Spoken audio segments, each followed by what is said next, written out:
tragic accident. Like tragic accidents just happen all the time in Carroll County. I'm just saying. It's a very, very unlucky place to live.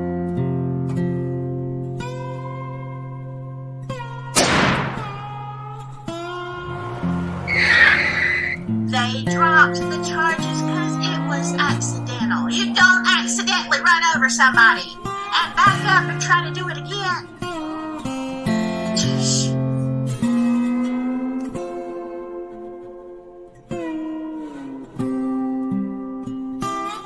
Let's start from the beginning as investigative reporters, right? So you would ask the questions who, what, where, when, and why. Should be easy, right? Of course it is.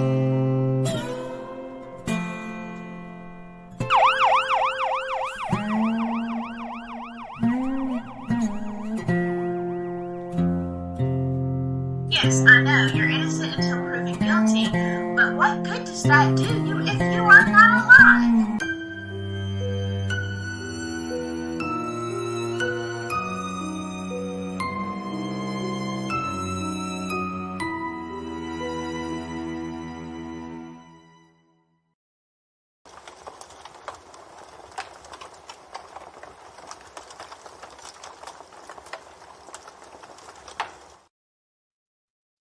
Well, hello there, my silky friends. Let me turn this music down just a little bit. How are you doing tonight? To my shady enemies, you're on your own tonight because I am fighting mad. Yeah. I am very, very highly upset. But let me start with some hellos. Hiawatha. It is good to see you, Balanced Jade. Hello, hello. Daniel Berry, hello to you as well. Alright. Yoli. Hey, Yoli. How you doing? I've got a lot of competition tonight. I know I do. That's alright. People watch on the replay. I don't care. You might not want to watch this anyway. Because I'm more than spicy. Hello, Tom Campbell. Oh, D. Ashley. Let me not forget anybody who is here at the get-go. Good to see you. Yeah, we're going to be talking primarily about Riley Strain tonight and some stuff. I'm kind of glad we all went through this process. We're going through this process together because I am like kind of changing my opinion on some stuff the more I study. But I know you have seen my video, and I just a few minutes ago saw CJ's video about Sebastian Rogers, about what happened. Look, that whole thing caused both of us a lot of trouble, and there are no words to say how angry I am at people. I do not know the creators that he is referring to, but at this point, I don't even want to call myself a creator. But then again, you know, I do a lot of Delphi, so I know how slimy people can be. You know, if you're in the Delphi community, you know what I'm talking about. Hello, Death Valley Tiger. Good to see ya. But yeah, I'm really upset. You know, I think most of you all in here also know CJ, and you have no idea what it takes. I do. To get up and go every day, and it's beyond, yeah, Balanced Jade, heartbreaking, and I'm sick to my, I'm not sick to my stomach yet. I'm mad. Like, I really just want to go and, you know, I really want to go and mess somebody up. That's what I want to do. CJ is, we haven't been working together the last couple of weeks. Like, look, but CJ has been and always will be a friend of mine. So, you know, this stuff is complete nonsense. If you think he is a certain way, a hater in any way, then go watch some of the cases that he's covered. I'm not even going to give these people the dignity of saying what they said about him, okay? I've gotten some messages, though. I had no idea until today how bad it was. I was actually watching Pascal this morning, and I saw, Busby, which was somebody that was there with us when I was there, and I saw his tweet on, or what is it? It's not a tweet anymore. What is it? On X, and I was like, holy mackerel, I didn't know what was going on. And then, then I started getting messages. Hi, Watha. If you'll watch what I posted on my community page, CJ did a video on it, because I just don't want to give these people any more time. They certainly don't deserve my time or yours. It's just hate. It's just hate and spite and a lot of misinformation. I will tell you, the last weekend I was down there, I was all out of sorts. I didn't know why, You know how you just feel like something is off, and I couldn't put my finger on it. I didn't know why I was so in my own head and really closed off. I was trying to help. Of course, I walked around a lot and did everything that I possibly could, but I just, something wasn't right. And I knew it wasn't CJ, and he probably thought, it was, but it wasn't. It just, and now I look back at all the things, if you watched any of those videos, those gunshots while we were with the divers at the pond, and they were, digging through the pond, there were gunshots all around, and, right there in the middle of town, there was a drone that kept flying, kept, watching us from, all the time. As soon as it would lose power, I guess they had another battery and they'd put it back. I waved to it. I don't know whose drone it was. I have my ideas. But anyway, that's, I look back on it, and when I got home on Monday, it was early Monday morning, I guess, when I got home. I look back at it, and I was just so out of sorts that day. Nothing was right in my soul, But there you go. Hello. Did I say hello to you, Ginger Jones? I don't know if I did. Hello, Canadian Nana. Good to see you. So yeah, that's my little rant on Sebastian, and I hate it.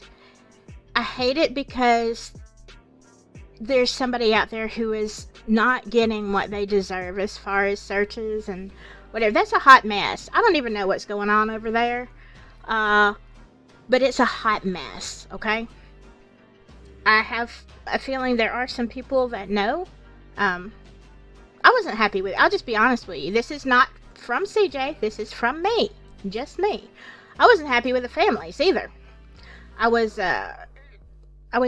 pretty ticked off at everybody in Hendersonville that weekend. Anyway, all right. Got that out of my system. I had to, so I wouldn't be too spicy all night. But I hope you all have had a beautiful day. I've had a beautiful day. And I'm going to have a beautiful rest of the week. Why? Because I decided to do that. I'm not going to let all this negativity stop me. Because let me tell you something. If I was going to let negativity stop me, I would have stopped when I first started covering Delphi. Delphi is, I've gotten such hateful comments and situations about that. So I'm used to it. I don't care. I know who I am. I know who CJ is. And that's all that matters. Canadian Nana, I just watched a documentary about recent Smiley Face stuff. Yes, that is, that's kind of where I'm coming from. Because, I've skirted.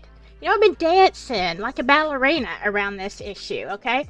Because if you see the progress of when CJ and I were in Nashville, everybody kept saying, look for a smiley face, and we're like, nah. I mean, we looked, some, but not as, maybe as diligently as we probably should have. Because neither one of us thought that, based on stuff that locals told us, nobody, I don't know why this, hey, Balance Jade, I don't know why Nightbot, I don't know, I put Nightbot on here, I don't know what I'm doing. I don't know why it's talking about spamming emotes. I don't know. I don't have a problem with it. I don't know how to turn it off. I know, I'm sorry. Yeah, I don't know what I'm doing. It was like, I just wanted it to, I don't know. Whatever. Okay, so, anyway, back to what we learned about everything. It made me think that, Smiley Face was not a thing, alright? So then, I talked about it a little bit, did a show on it, and then I went back up to Nashville last Sunday just to take video, just to walk the streets, just to, sorry, my dog always goes nuts. I did this just to debunk Smiley Face, alright? That was my whole plan, besides looking for Matthew. I was like, okay, we're gonna put this to rest once and for all. It can't be Smiley Face. And then, of course, I found the Smiley Face, and I was like, oh, I looked right at it. But I also I started studying, because the last time we talked about this, I said, okay, I see some similarities, but I don't think it's really it. But here's the Smiley Face. What do you think? I didn't see a good motive for it, but I have been going deeper and deeper. I have spent countless hours this week studying, from not watching documentaries and stuff, but listening to interviews with Kevin Gannon, who was the original detective from New York City, who, this kind of got dumped on him with the McNeil case. So as I'm digging in here, I actually had 2 pages of notes I wanted to go over in detail, and I spent a long time doing them, and I think I accidentally threw them away this morning when I was changing purses. But I remembered a lot of it, so that's what we're going to look at. Let's say hello, Mythical. How are you? Good to see ya. Good to see ya. So, yeah. Because, here's the thing. When you start studying what's going on, it's a lot bigger than just Riley, okay? But Riley, we were down there putting our heart and soul into all of that. So, of course, that case is very, very special to me. As all of these cases are, collectively. But when we're talking about Smiley Face, we're talking about 300 to 400 across many cities, alright? It's way bigger than I thought, and way more victims. And the problem is, it's not just deciding whether Riley was a victim of this or if this is happening. It's like, if we don't do something, this is going to continue to happen, and one day it could be someone you know. God forbid it's your family. But the more I study this, I'm like, this is bad and very far-reaching. But we're going to start, let me start with this. I'm going to turn this music down. Y'all probably can't hear it at all. I'm going to turn it down a little bit more. If I could hear myself in the microphone, it probably wouldn't bother me at all. Alright. So we're going to go over some things y'all already know. But I learned a lot of other things. Okay, the Smiley Face, typical victim. And this is a picture of Riley, of course.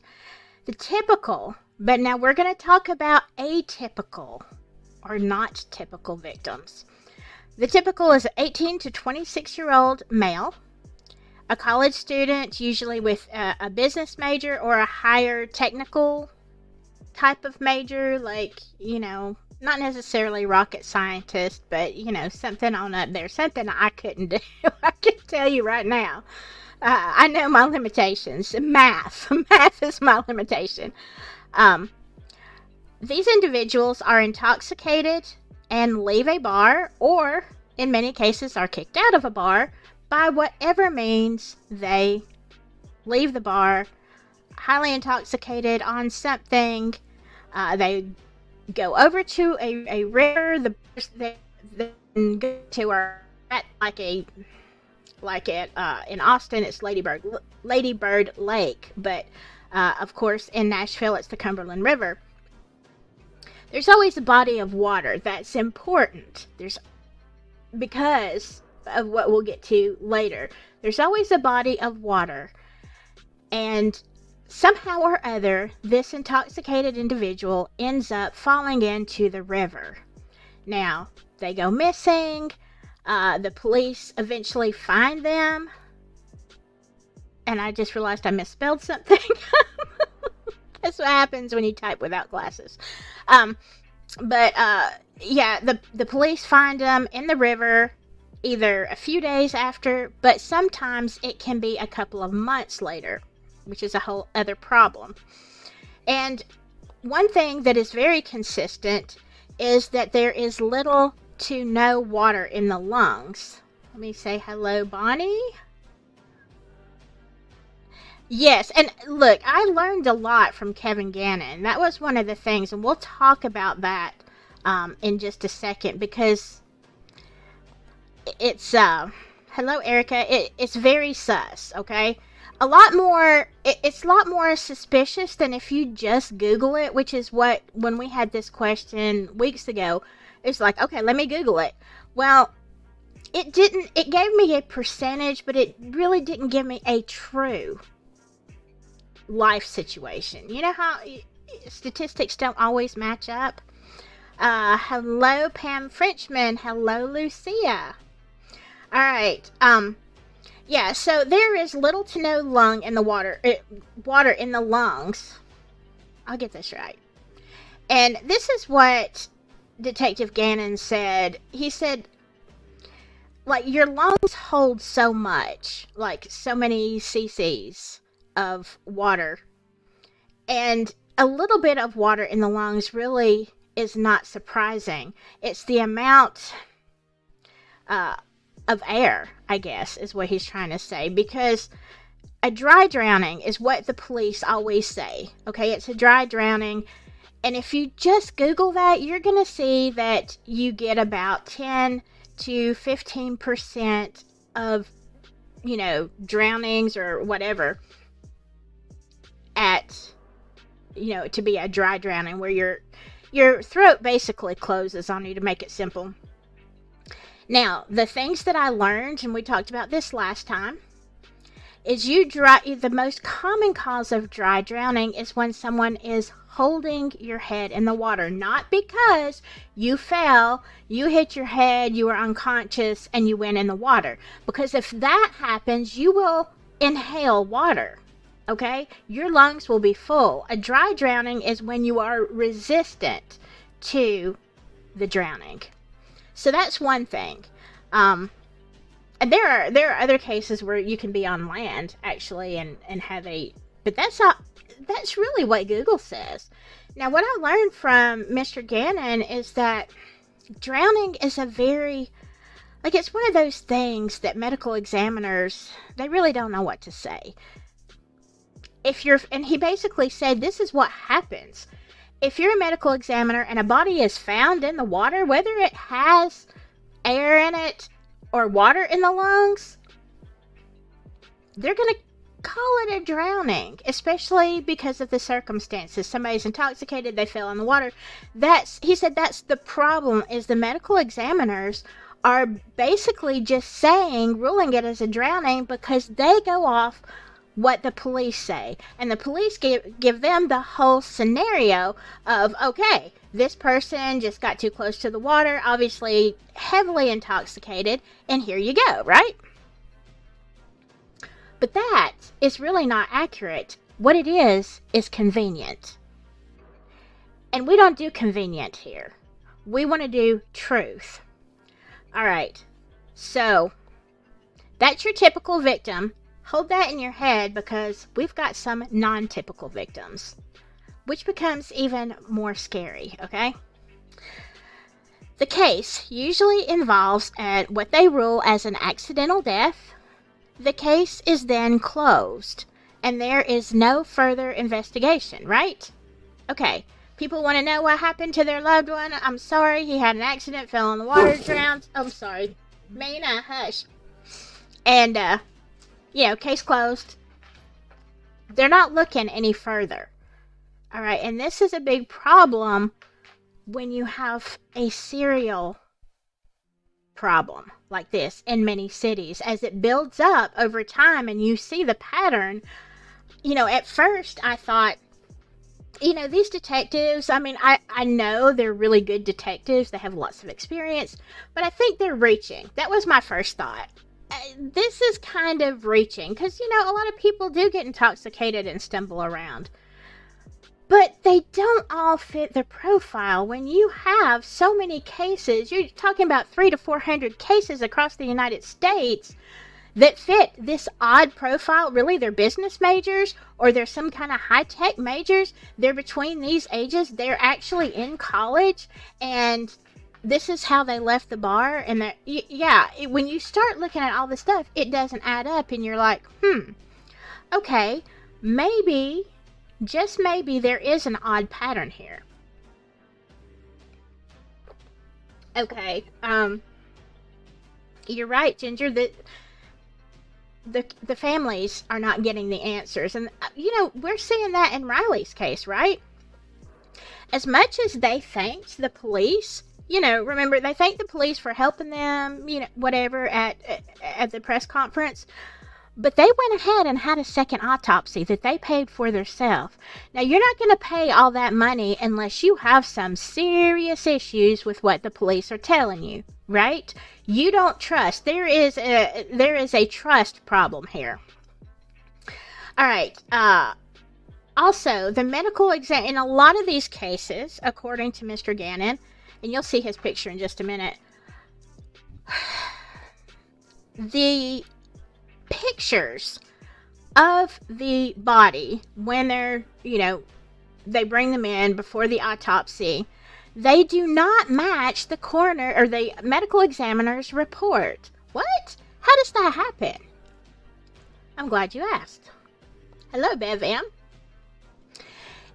Okay, there were several cases, according to Kevin Gannon, that the victim was out, like, in the water. Okay, let's just say they disappear on January 1st, and then they're not found until March, 11th. I'm making this up, okay, just hypothetically. Have a couple months or a month and a half go by, and they do cover in the river. Well, it's listed as a drowning with date of death on January 1st, but the decomp, the body, the decomposition is not matching. And so if you just have the medical examiner's report, he may or may not say anything. He may say, in one case, the funeral home or whatever said, oh, you can't show this body, just cremate.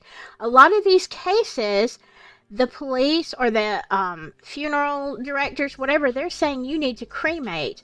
But when they go back and they look at the pictures, the decomp is mild to moderate, which of course, not to get gross, but people pass away in a lot of different situations where, the body might be really messed up and they're still able to have an open casket. And that's what some of these families have seen. It's like, okay, the decomp, like, we didn't have to cremate.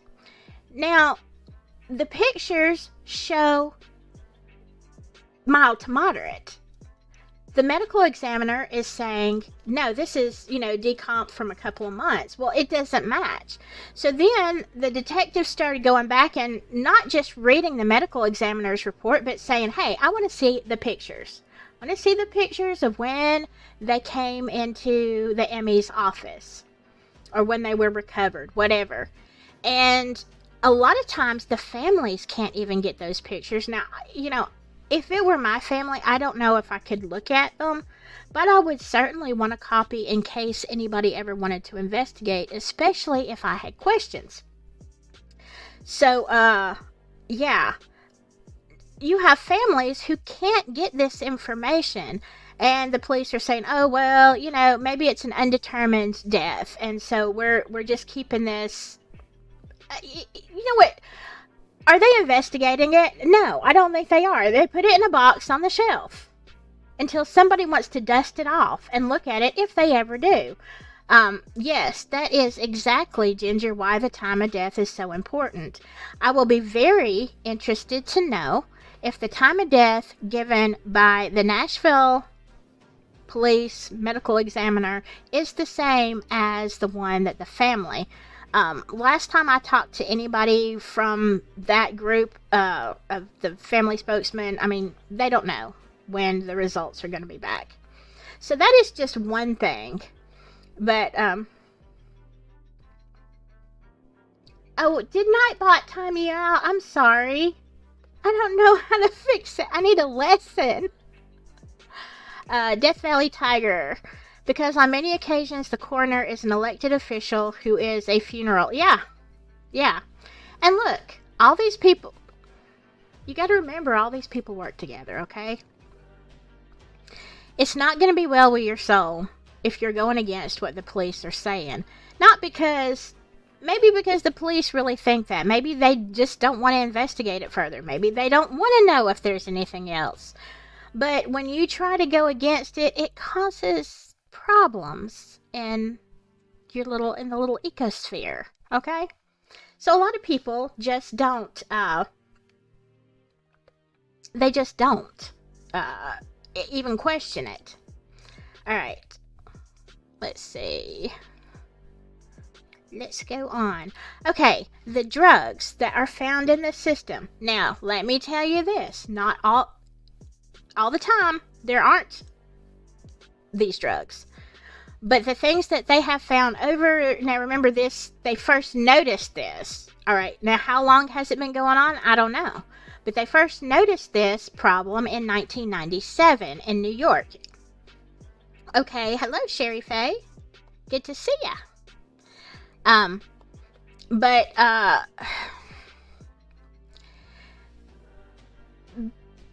We don't know when did it start? We don't know. We really don't. We started tracking it on a very small scale in 1997, but there were lots and lots of cases after that before they even started putting the same pattern together. These are the things that have been found. Rohypnol, otherwise known as being roofied. Ketamine, which is a tranquilizer, basically. If you remember when I was covering Tanner Barton's case, that was the drug that we all felt was probably the thing that contributed to his passing away. It was ketamine. I've heard, unfortunately, that that's kind of making a comeback. Ugh. Jeez. But by a huge, huge margin, what they're finding now, at least in the most recent years, is GHB. Now, I took a deep dive listening to Gannon about GHB, things that I did not know. Now, when you're looking at toxicology and stuff like that, alcohol, he said, and I don't know why this is, he said alcohol, the level can actually increase after death, I guess. I don't know. Oh, I know why. Yes, I do. This is in my notes. I forgot to write it down here.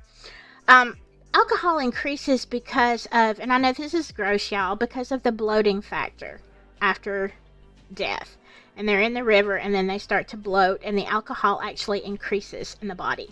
Now, most who haven't, even if they have been found, most of them haven't been that bad, okay? Remember, they might have been missing for a while, but they weren't in that bad a shape when they were found. The blood alcohol, that's where that BAC is. Blood alcohol content is usually not that much. It's not like it's... What I'm saying is it doesn't match the level of intoxication. They may have been legally drunk, but not like, whew, blown out of the water drunk, you know? And so when people say, well, they were stumbling around, they were incoherent, that, you know, witnesses, whatever, it doesn't really add up.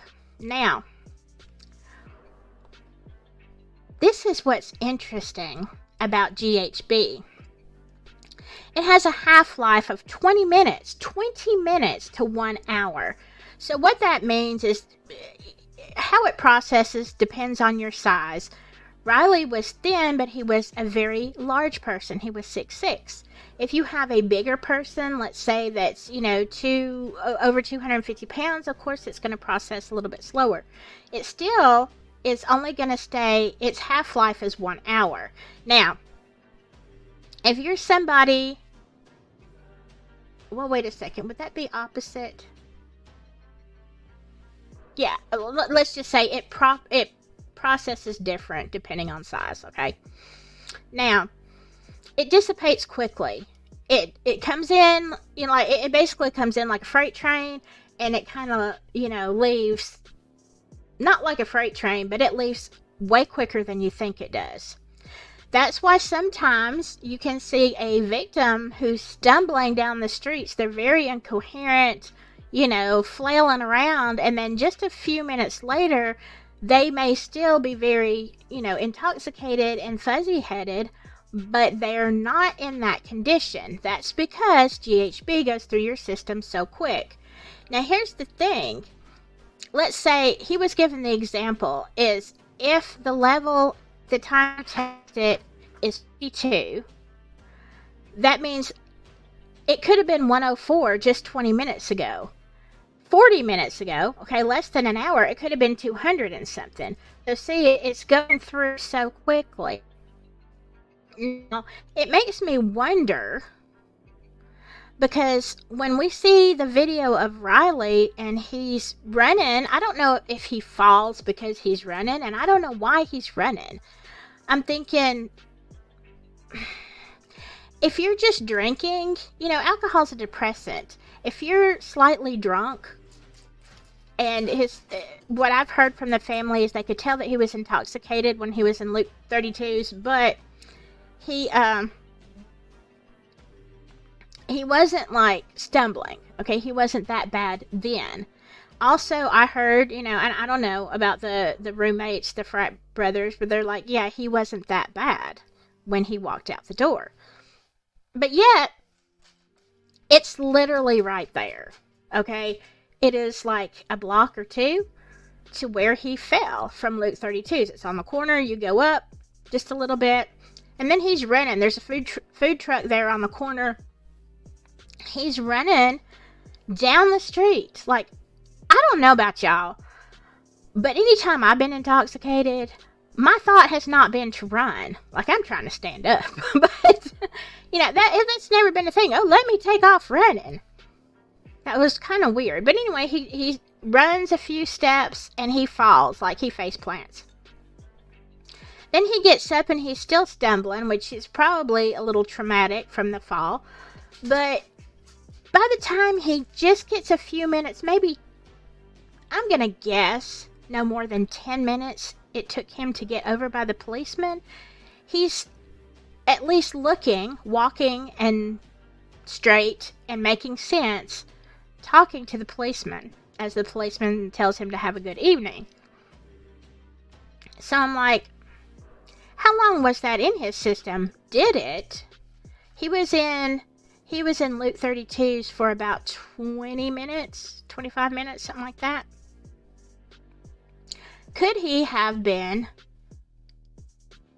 roofied or GHB'd or whatever prior to that? I don't know. How long would it take to kick in? I've heard it takes about 15 to 20 minutes. So I'm not sure.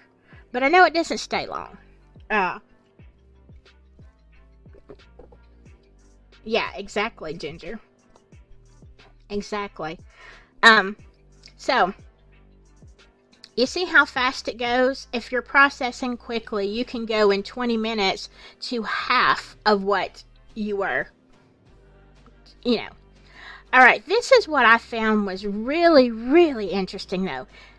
The GHB level in your body at the time of death stays at that level pretty much forever, as long as they can test it. So let's say, let me just throw out a number. Let's say your number at the time of death was 50. Now, other things are going to dissipate over time. But according to Gannon, on the test that they did, they took a liver that had GHB and they kept it for 2 years. It was sampled time and time again as they were doing this research. Every time they sampled that liver, it stayed at the exact level it was at the time of death at the original autopsy for 2 years. They know it will last at least 2 years. So, I mean, basically they're saying it's not going anywhere. It stops.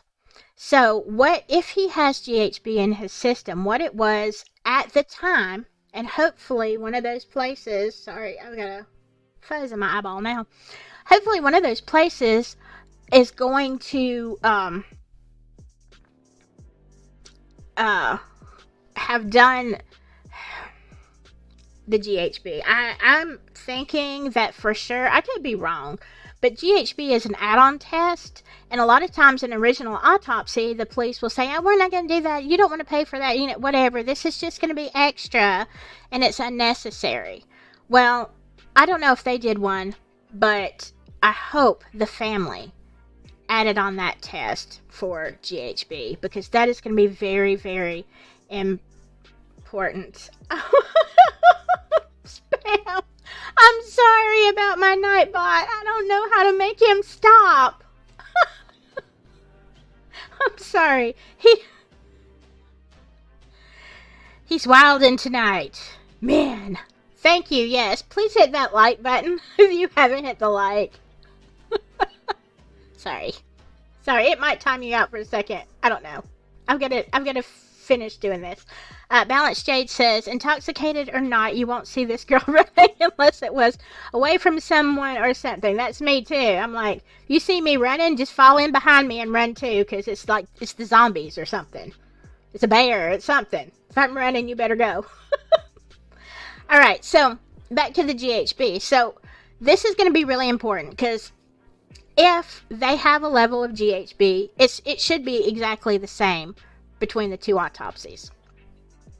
But it will tell us how long, you know, what the level is, and then you can even go back 20 minutes and see, okay, if he disappeared where they're saying he did, like they're saying he did on Gay Street between the bridges, or right, then you have to go back 20 minutes to get basically at least 20 minutes to an hour to get double that level. So it's going to be very interesting to see what his level of GHB is.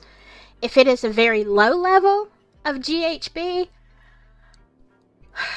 I'm going to say that it wasn't Luke 32's where he got a hold of it, okay? But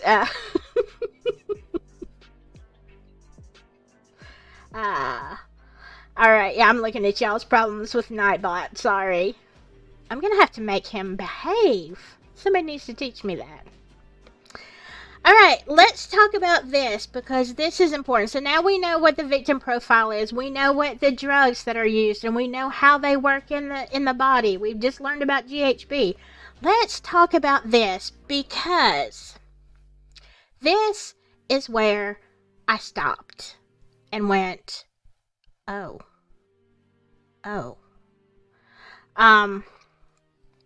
Alright, from the information, and I've had several conversations with different people, from Nashville, who are very aware of the situation. You know, we talked about before how, and this was my problem, okay? This was my, I don't see how this is, if you were in my last live talking about this is where I got stumped. I'm like, okay, we know there are a lot of reports of bartenders, you know, maybe female, what is the word? Female people who are invested in this. They help keep this thing going around, and then the bouncer who throws out someone. They roofie somebody. A woman basically has a reason that this guy needs to leave the bar. The bouncer throws them out. They're out on the street, all roofied and wandering around. Okay? That has been said many, many times by many, many people. And not just from people I've heard it out of their own mouth, but go into the Facebook groups and some of the Reddit groups that have been around for years before Riley, and listen to them talking about this problem that they very much know is there. Thank you, Pam. Let me show this. I'm sorry. Why can't I get this to come? Look, I'm having all kinds of problems. This Nightbot. I'm sorry, Pam. Let me pull this. Thank you so much. I appreciate it. I have this, y'all. Remember, this is new. Don't go anywhere. Don't go anywhere. Shout out and a big thank you, and it's a very I'm sorry to you, Pam, for my Nightbot's really bad manners. All right, let me go back to here. Okay, so remember, this is where I had the problem with saying this is Smiley Face, because we've got this situation where I know people are saying this is a problem, that people get roofied in the bars, they get robbed, they get whatever. So how does this add up to Smiley Face, and even why, you know? But hold that thought, because I was a disbeliever in Smiley Face until I really started deep diving. Man, okay. Like I said, I've had conversations with many people, both online and in person. And here are some things. Now, we're going to look at all the Smiley Face situations, okay? And the areas that they come from. All right, they have decided this is a Smiley Face case, and there's more than one. There's always more than one. Here's what the area is like. Again, you're by a river, maybe a lake, but usually a river, somewhere that flows. It's got to be flowing downstream. You have a huge population of homeless. All right. Now, I'm not, I'm not hating on homeless. All right. If it wasn't been, there was a time, if it hadn't been for some friends, I would have been homeless, you know? Not because I wasn't strung out, I wasn't doing anything wrong or anything like that. It's just like, you know, you get in a bad relationship and then you don't know how to get out of it, except, yeah, there you are, you leave, and there you are. Well, I'm free and homeless. No, I've never had to do that, thank God, but it's only by the grace of God, His protection, and, you know, my friends and family that kept me out of the streets. So look, I know, it can happen. It can happen. So easy.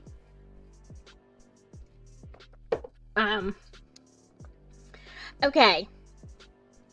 So you have a large population of homeless in the Smiley Face areas.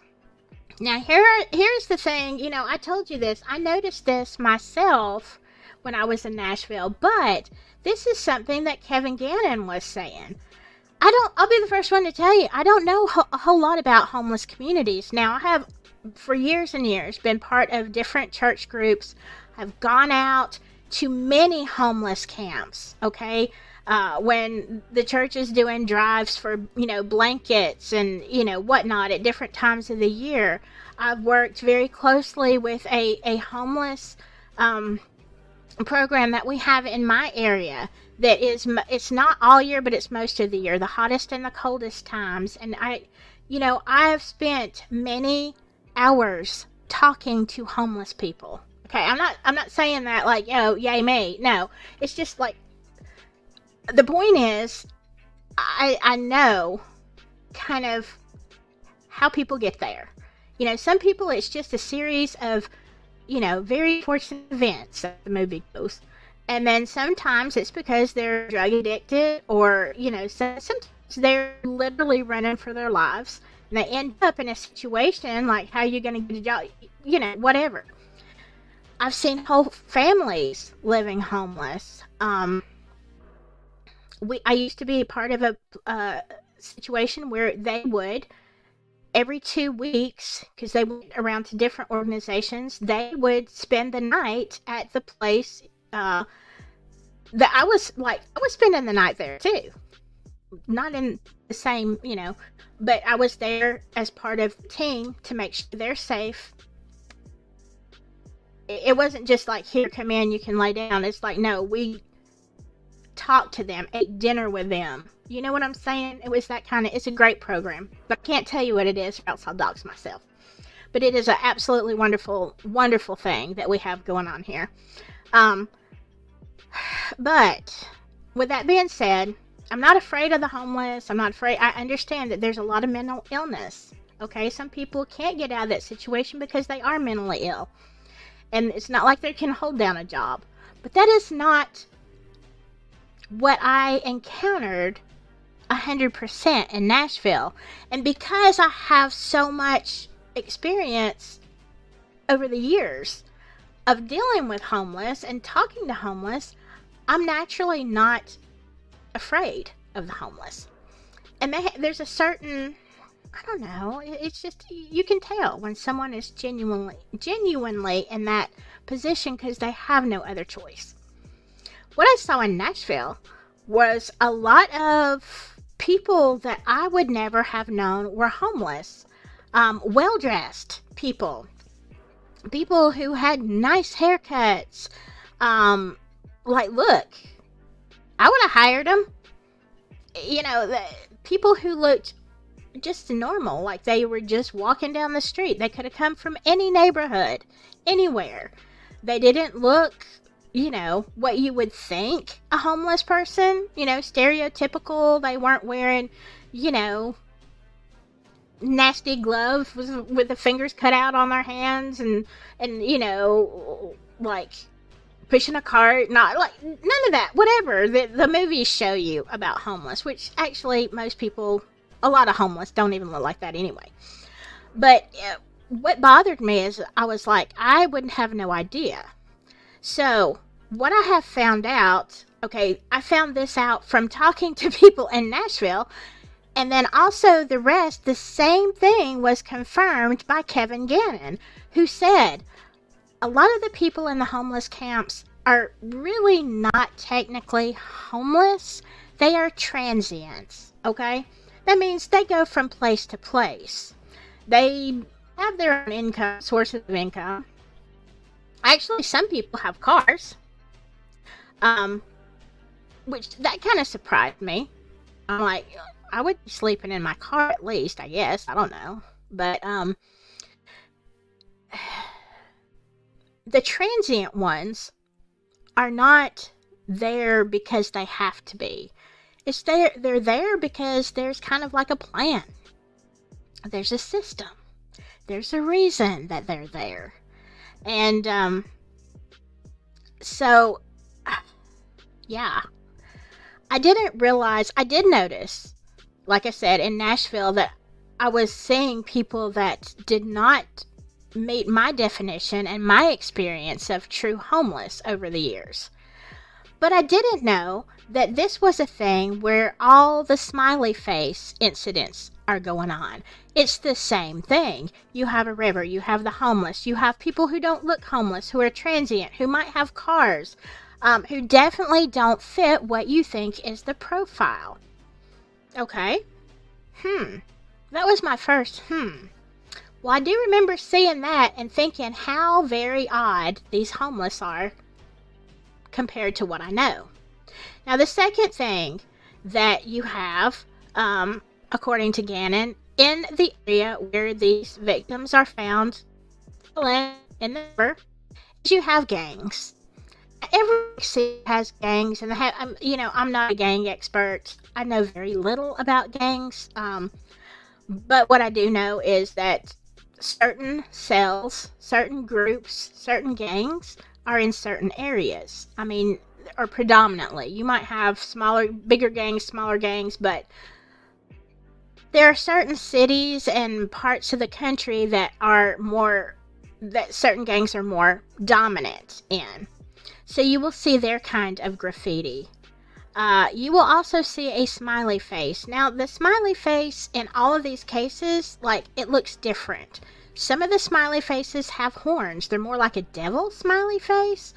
And then some of them don't have the circle around it. They just have the eyes and the mouth, and they're all drawn by different people, okay? And this is the big thing when Gannon and his partner, I don't know if I've heard him called Duarte, but to me it looked like Duarte. Anyway, when they tried to bring all of their years of research together and try to tell, like, the federal people and whatever, hey, we have a nationwide problem here, they're like, you know what, we've looked at all this stuff and we just think it's crap. Because first of all, these smiley faces don't match. Well, no, they don't match. Because everybody is going to draw a smiley face different. Now, here are some of the things that Gannon said in his interviews that, as far as, okay, he wouldn't name what gangs, and I understand that it is the, oh,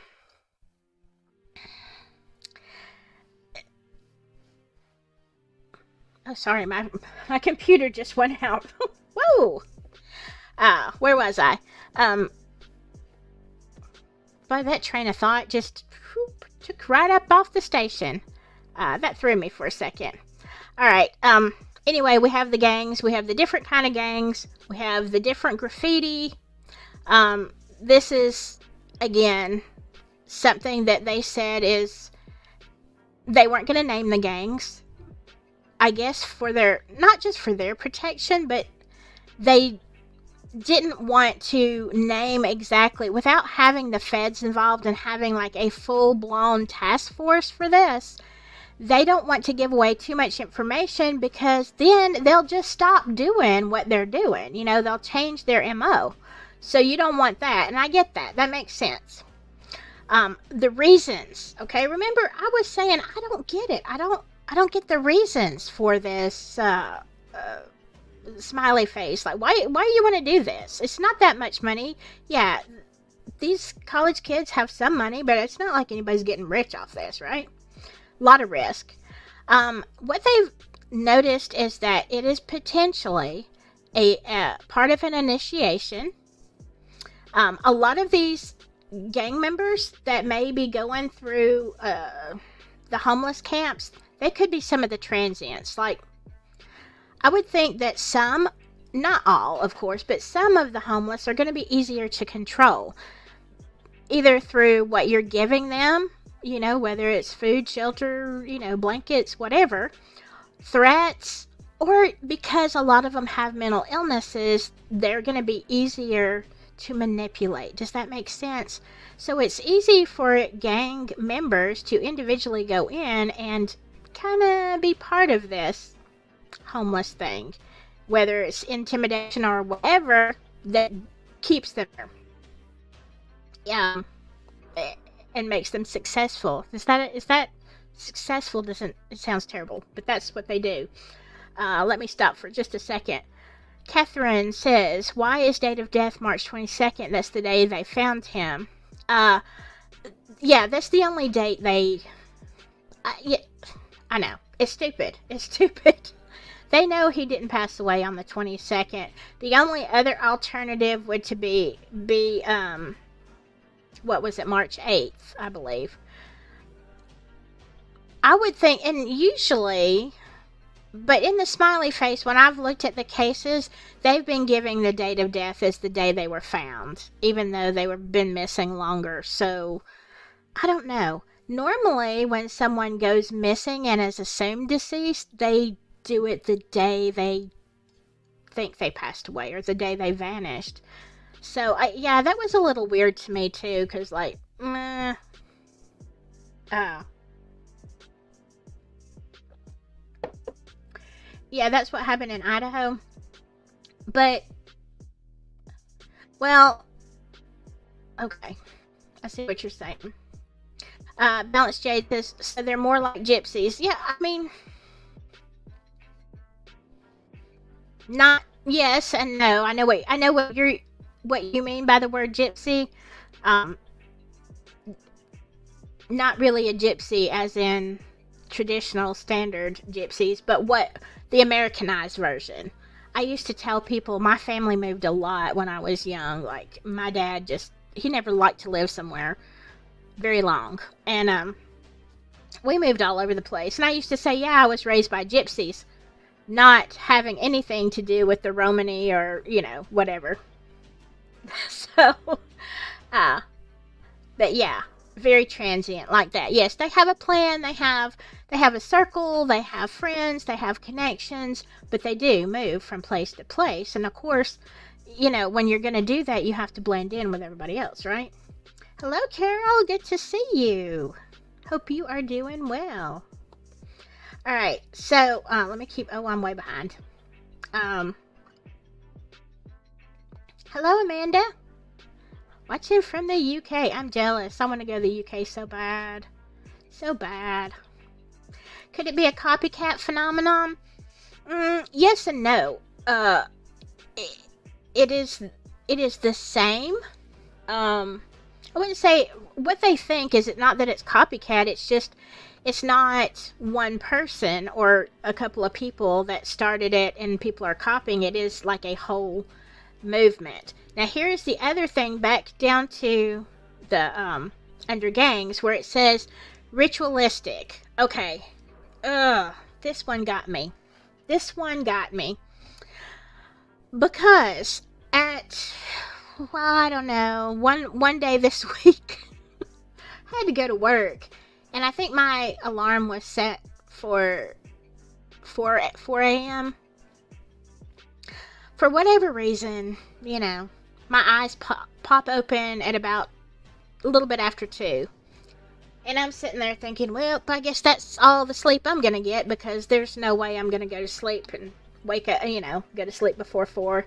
So I'm laying in bed and I'm watching something completely useless on YouTube. And I hear my messenger go off on my phone and I'm like, dear Jesus, who's messaging me at this? Because now it's like about 2:30 going on 3 in the morning. Like, who is messaging me this time of the night, morning, whatever? And it was actually a friend of mine in Nashville. And so we were talking and she's, saying this, that, and the other. And I was like, hey, I'm going to be there. I'm going to be doing this. And we got to talking and I brought up Smiley Face. And she's like, no, I don't think it has anything to do with this. She said it has to do with the homeless. Okay.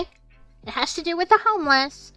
And they feel like that the crime that Riley's was not an accident, that it was a crime. It was perpetrated or whatever by a homeless person. That's her theory, and it could be very true. But as we were talking about the homeless camps and the things that I observed and all this kind of stuff, she was asking me about a certain person that I saw there. And so we were trying to figure out who it was. And she said a lot of what she sees, because she's very much involved in the homeless situation there, she says we see a lot of ritualistic stuff, like occult kind of ritualistic when I say that. And so this is before I found out about what Kevin Gannon said. And I was like, really? Wow. I mean, when I think of homeless, I don't think of them being, into occult stuff. I mean, I don't know. What do I know? But the ones I've met don't seem to be. So when she said that, I was like, again, I went to Nashville to debunk everything and say, okay, this isn't Smiley. But then I found the Smiley Face, and then I came back and started really digging in, and when I found out that this is like, look, this is the whole MO. Alright? The area, the homeless, the gangs, the graffiti, the smiley face. Now there's a lot of different graffiti, sometimes as you would expect in ritualistic, graffiti. You see 666, the upside down cross, and some other stuff. It's stuff that we pretty much understand, even people like me who knows nothing about gang signs. As I still look at that and I understand what they mean. So here I was coming back and then learning all this, and I'm like, oh no, it does fit. It does fit. All right. Let's see. Yes, rest in peace, Riley. Carol says, sounds like the film The Hero and the Terror. I'm not familiar with that film. Huh. Yes, that is exactly, I'll have to look at that, Carol. I've never heard of that film. Canadian Nana, and making it appear it was a drowning. Yes, that is the whole thing with all of the smiley faces. It's the same exact, like if you don't look up and you're not doing the research as far as trying to figure out all the details of smiley face, you're just looking at it from a victimology, or as a lot of these places do, as far as like a documentary. This person, disappeared on this day and this is his story, and then they go on and on. That's more like the stories of the victims. But if you are looking at it from an investigative eye, you're seeing the same thing. It's like, okay, take out the names, the individual names and all this, and let's just look at details. Guy this age, in a frat, whatever, in college, gets thrown out, goes by the river, falls in, not found for a couple of weeks, etc., etc. You have the homeless, you have all this stuff, and lo and behold, you have a smiley face. And there are other signs, okay? The reason that it's called the smiley face is that is the information that the two detectives really wanted to put out there, because it was like the least, if this makes sense, it was the least identifiable. Okay, because if they put out other graffiti and other signs, a lot of people would know who they think are the perpetrators, what group of people, gang, whatever. So they're like, okay, we always find these smiley faces, but let's put that out there because we can't put this other stuff out without identifying them, and we don't want to identify them till we get a task force and we get big law enforcement behind us, so we can stop this and they don't just change the way they're doing this, and then we have all these other victims on our hands. So I was like, okay, yeah, that makes a lot of sense.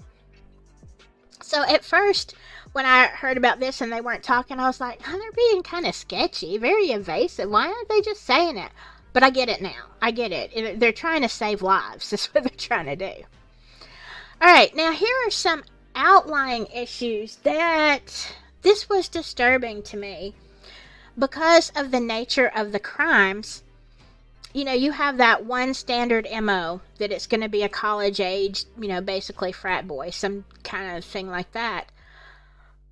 But here are also things that fit the profile, or they really feel like they're victims, but they don't fit quite in that mold. Some of them may be female, because according to them, the motive for the unalivings is like either initiation, ritualistic. Those are the two big reasons. You're going to initiate somebody into a gang, they have to do a certain thing, or you're doing an occult ritual. You need a victim, or you need something. And a lot of times they've been observed, like two members in bars that kind of perpetrated, like would be watching people, because the thing of it is you have some survivors, people who didn't actually get unalived. They either lived through it or they weren't actually taken. But the things that they saw were people who were watching them really, really, like, in bars. And they were often an older person and a younger person, like maybe an older guy, they say about in 50s, 60s, and either a younger guy in the 20s or younger, or a younger woman. And they feel like it's like they're training them. It's kind of like, here's orientation, let's get to the bar and do this. So that's been observed. And the reason that there can be females is because they don't really care. They need a victim. And usually, honestly, college boys, frat boys, whatever, people who are out to party or just enjoy themselves. Oh, another thing is they're usually from another state. But they're easier, okay? It's easier to target them because you can get closer to them. You can put something in their drink. You can distract them. They're saying, like, older people, you get a certain age, we just ain't, you're gonna come up and talk to me in a bar and I'm gonna be like, excuse me? Well, I'm not gonna be in a bar anyway, but if I was, I'd be like, scurry on. I'm probably not gonna give you the time of day. I'm certainly not gonna leave my drink. I'm not gonna get up and, you know what I'm saying? So they're saying older people basically were harder to catch because we're just more observant and more guarded than people that are out there to just have a good time.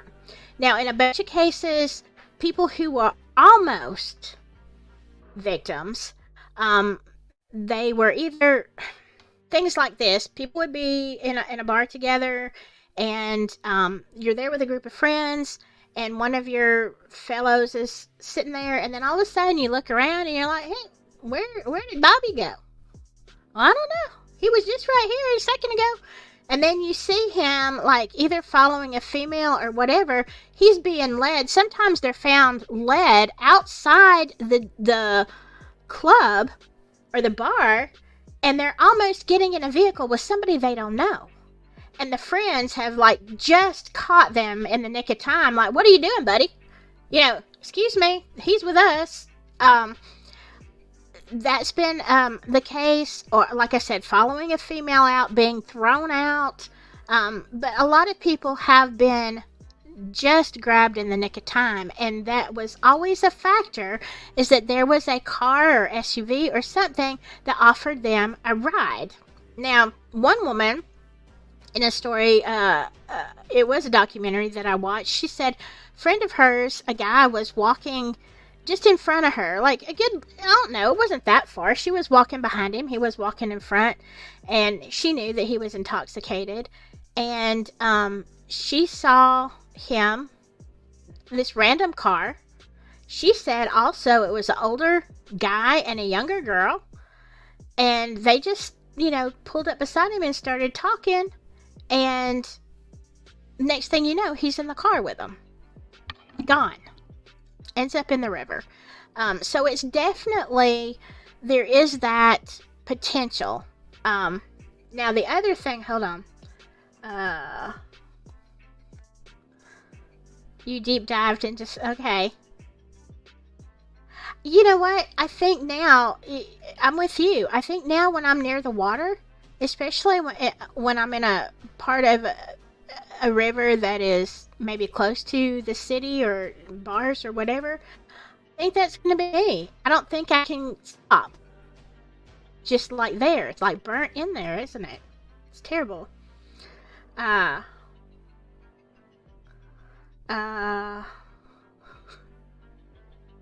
Me too, mythical. I really didn't have bar days. Not that I've never been. I did go a few times when I was in my 20s, but I tell you what.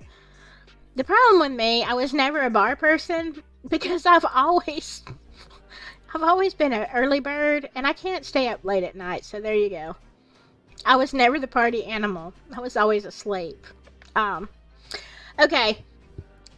Now, remember that I told you sometimes their bodies aren't found for weeks or even months? and the decomp doesn't match. Well, obviously they were held somewhere. And we know that, especially in one case where he was held, well, it was 77 days from the time that he vanished to the time that he turned up in the river, but the decomp was only like 2 days. So some have been found with ligature marks. The ones who have been held for a long time are found with ligature marks on their either their wrists or maybe their neck. One person was found with burn marks. It doesn't always mean, but they're not. So I don't know. Was that an element of torture? Maybe. They're definitely being held for something. What are they doing with these people? But then a lot of them don't have any marks, and that's the same. Oh my God! When I was listening to one of these cases by Gannon, it was the same thing that we hear about Riley. He was looking at the slope that this person fell down and how there were trees and bushes and rocks on the bottom. Y'all know all those days that we were in Nashville, how treacherous that terrain is and how high. But yet in these smiley face situations, they don't have bruises, they don't have cuts, they don't have marks, they don't have contusions, they don't have all of this stuff, like major things that would go on to a body. Even if you did, pass away at the bottom of the hill and fall in the river, you would still have all this stuff going on with your body. So they know it didn't happen that way. Okay? Maybe they did disappear from this spot, but when they turned up down the river with no marks on them and the decomp not matching the time of death or the supposed time of death, they know that a victim has been held. So, oh my God. So what are they doing? Now, if it's ritualistic, or, again, you can imagine all the terrible things that someone could do, if you were being held, right? Whether it's pictures, videos, photographs, or just something else.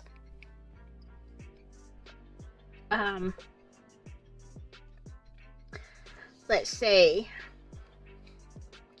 Now, so here's the question. All right, I'm sitting here, I'm looking at all this, and I'm like, well, I can't prove that it's Smiley, but what I can say is it ticks every single one of the boxes, down to the homeless, or the not so homeless, the transients. Like, there's not one thing in Riley Strain's case that does not completely 100% line up with Smiley Face. All of it. And so, I'm like, well, does it mean it's Smiley Face? Well, no. But then again, we're looking at the same people. If the locals feel that it is a homeless situation, that somebody, that it was started at the bar, it's a whole circle. Like, here's the thing. Remember I said that a lot of them were out of state? Here's another problem. In Smiley Face, many of these victims were in town visiting, okay? They were either there on a fraternity or a school function, a trip, some reason, okay? Some event brings them to another city from a different state. So, of course, that was the same case with Riley. And so they begin asking, okay, so you've got this random group of kids who are having a frat event. How do they know that? If you're just targeting random people in a bar, you don't know anything about them, right? I don't know. I just, I can look at somebody and say, oh, okay, that kind of looks like, he's probably in college, he acts like a frat boy, whatever. But now the question that these detectives are asking is, Could it be possible that they are being targeted before, like online? Or look, when let's face it, you're young and you are on Instagram or any of these other, I'll just say Insta, Snapchat, whatever, and all of a sudden you get a friend request or a follow by this hot guy or this hot girl or whatever. Like, look, it's nothing for social media, which I don't accept friend requests from people I don't know most of the time. But I have to kind of know somebody they know. But the thing of it is, it's very, very easy in our culture to pretend, to catfish somebody. And you're not even asking them for anything. You're literally just, sending them pictures, maybe finding out about their life. It's easy on Facebook and some of the other things for somebody to say, hey, I'm so excited about our trip to Nashville this weekend. Frat boys, woo, whatever. You can learn a lot about a person. So now they're wondering if they are targeted by groups of people before they ever leave the college, and they know where they're going, and they kind of have an idea of someone that they want to grab for their nefarious purposes, whatever that is. Okay.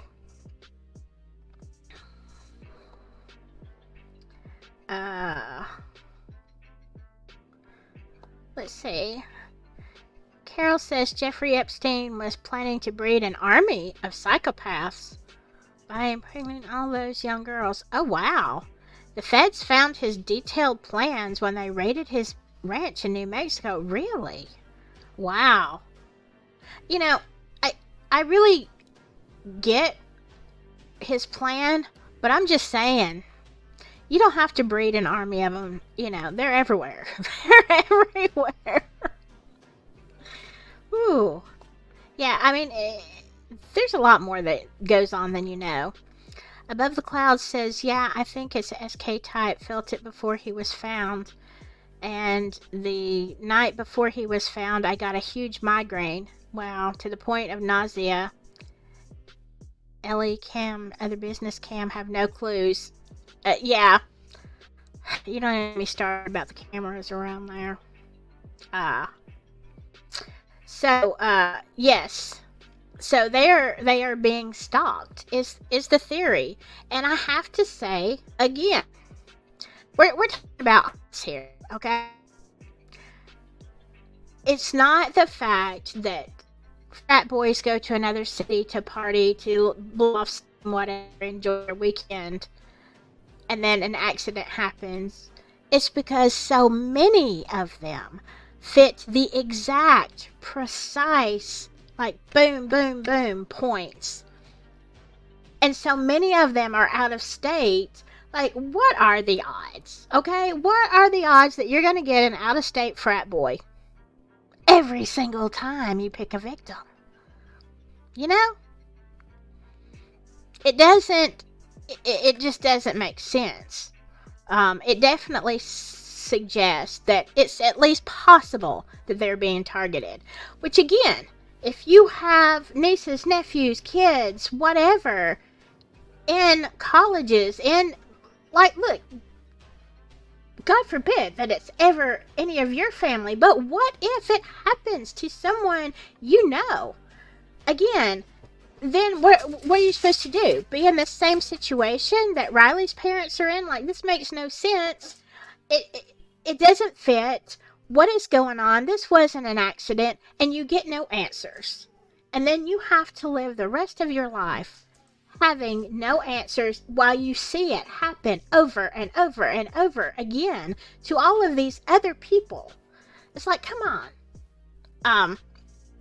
So yeah, bring awareness to it, okay? Talk about it. Share something. If you read an article about, like, whatever, let people, especially people who have kids, family, friends who are in college, who, I'm not saying these kids, college kids, are doing anything wrong. They're being kids. But they need to know. You need to know. Somebody needs to tell him, hey, you really need to have a plan, and nobody let anybody's eyeballs off your friends. You know, you always keep up with them. Whatever you need to do. Another thing is, if this happens in your area, just keep under pressure for investigation. Like, you have to be an advocate for the parents and the victims. Like, look, be relentless. Like, I don't believe this was an accident. What are you doing about this? Call them up, email them, put it on Facebook, question them, whatever. It's the pressure. You know, honestly, that's what happened when we were down there in Nashville. It's like the locals were so glad to see social media, and completely different than Hendersonville, right? Hendersonville, they never wanted to see us coming. But the locals were like, we don't feel like the police are doing enough. And they were like, yeah, all of y'all, TikTokers, YouTubers, whatever, y'all just come in and bring awareness to this. And the more people that were there, yes, the more pressure that everybody was feeling to find Riley. It's got to be the same way about this potential. You see a series here. It matches. Can I 100% say Smiley? No. But I can say that every single point is exact to what these detectives have been saying for 20 plus years. Like, somebody, for God's sakes, do something. Make it. I wasn't even that aware. You know, I know it's like in the back of my head. I heard, I know that's the case. I can't remember what it's about. But like, look, we have to have awareness. We have to put pressure. We have to ask questions. When they say, oh, it was an accident. Really? Well, if it was an accident, you tell me why there's no injuries. Can you tell me that? And advocate for truth.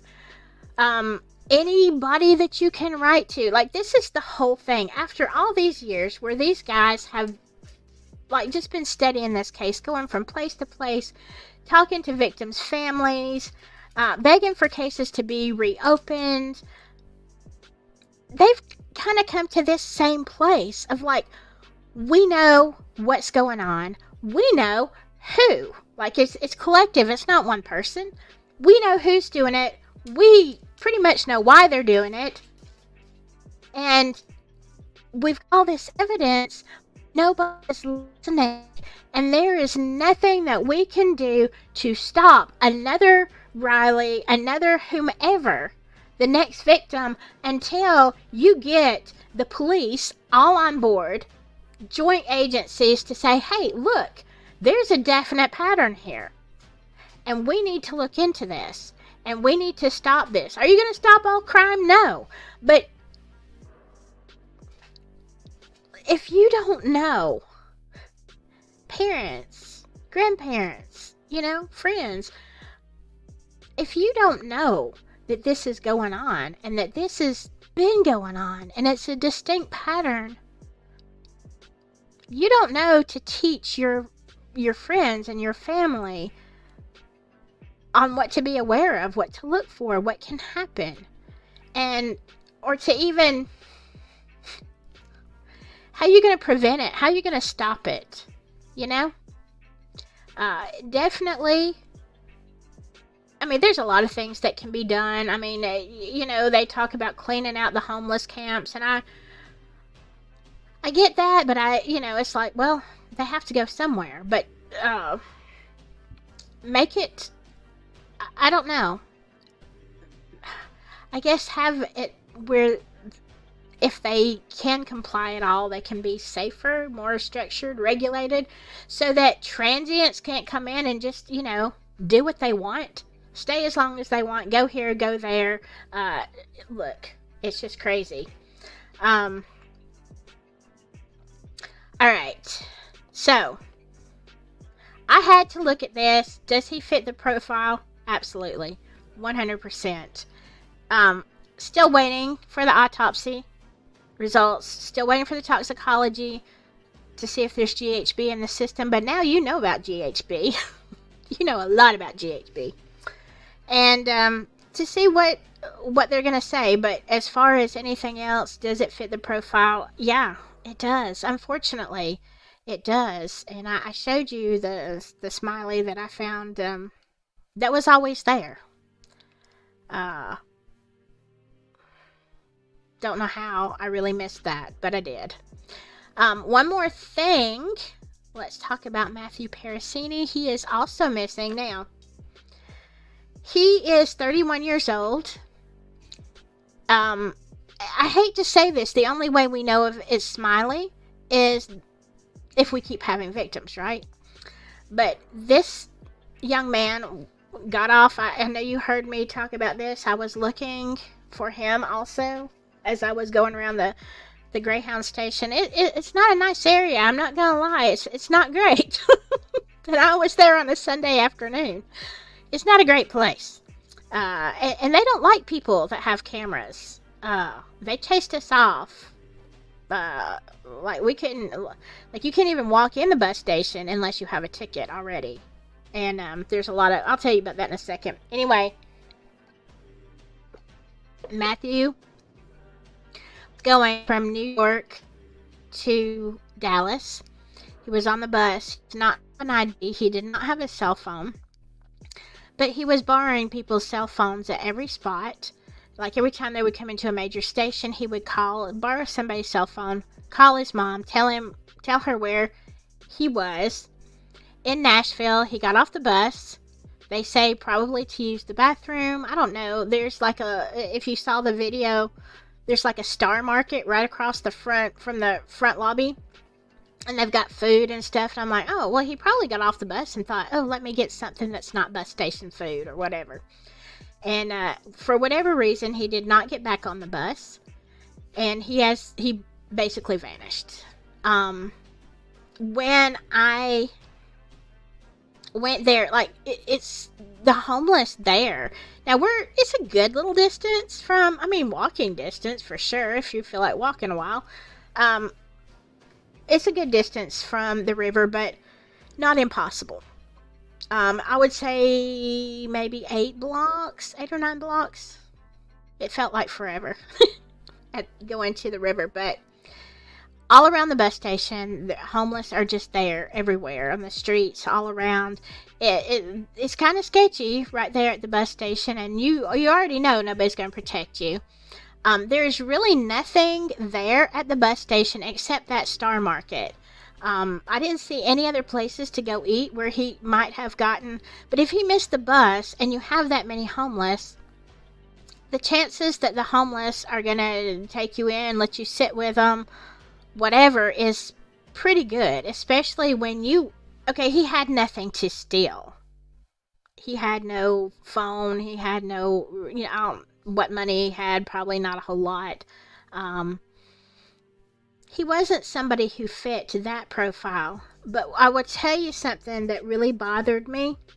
When I was talking to my friend at 3 a.m. this week, she said a lot of times the homeless, not as a whole, but certain leaders, certain people who kind of run things, will get a hold of somebody and kind of make them a slave. I don't know if they drug them up or whatever, but they keep them and kind of enslave random people.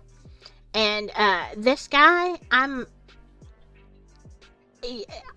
see how, I don't know. I wasn't there, but I can see how easily he could have just been outside the bus station sitting there saying, well, I missed the bus. And what am I going to do now? I don't have a phone to call, and I don't have any money, and I can't buy another ticket. And, I can see somebody saying, hey, buddy, just one of the homeless there, maybe even reaching out and saying, hey, do you want some of my crackers or whatever they've got? And, look, what choice do you have? You got to, it's cold. You got to take up with somebody. What are you going to do? I can see him falling into that so easy. I just hope that we don't find him in the river. Anyway, yeah, you know what? I didn't realize people said it's not a great place. It's not a good part of town. But I went anyway, and when I got there, I was like, they weren't kidding. It really ain't it's very sketch, even in the daylight. All right. So, yeah, when it comes to him, I'm very nervous about that. I'm nervous about this whole thing because, and here's the thing. When it comes to Smiley, there was something I noticed right off the bat, and I wasn't even down on Gay Street that much this time, where the bridges are, where Riley disappeared and all that stuff. Sorry, I'm fluffing. I feel flat. But I noticed there was a big decrease in the amount of homeless that were there on the streets. When we were there last month, there was a lot of people. Now, there was a little bit more that came out later in the afternoon, but comparatively, there wasn't that many. And I was thinking, where are they? All the people that I saw walking up and down the streets, it was just different. It was a different vibe down there also, than what it was before. Now, I think, yes, Tom, hold on. I think one of the things that really, that was one of the things that really bothered me, is it didn't feel right. But also, I don't think that until we stop going, and this is where I'm torn, okay? This is why I'm having so much confusion. I'm very torn about this, because on one hand, I really want to investigate, like deep investigation into Smiley, into Riley Strain, into what's going on there. But on the other hand, there's no way to know for sure to know if it's Smiley unless you have another victim. I don't think anybody's going to do anything right now. It seems like when we were down there last month, the homeless were more, I'm going to say open. Some of them were. It just really wasn't a big deal. They weren't really looking at you that much, you know. I wasn't really looking at them that much either. But this time, it was like you could feel the resistance. Maybe that's the best way. They were not talking, which I know a lot of people have been in the police, whatever. They've been asking questions, and they know that they're suspected in foul play. At least somebody is. So there's that. Do I think that there's going to be another victim? No, I don't. Not right now. Maybe if it happened way further down the river in another place, but not coming off Broadway where they were, because there's too many. There's still some YouTubers, there's still some TikTokers, there's still some people that are investigating, that are very few, but I know they're there, and I see them on other platforms too, talking about it. Yes, they do seem worried, Ginger, they really do. So you're not going to be able to connect the pattern, which is, it's a good thing. We don't want to see any more lives lost, but you know, I still think that I'd like to connect more without victims. You know, that's crazy. Yes, Tom, let me, I'm just going to type it in here. I have to get my glasses on, because when I say it, I don't know if my accent is bad. But people never seem to get my email address. Silky.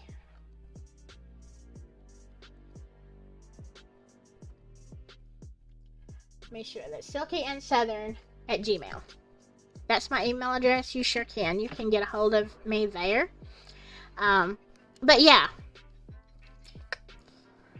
it's like I don't want to wait for more victims, but at the same time, I want to know. I want something concrete for these families.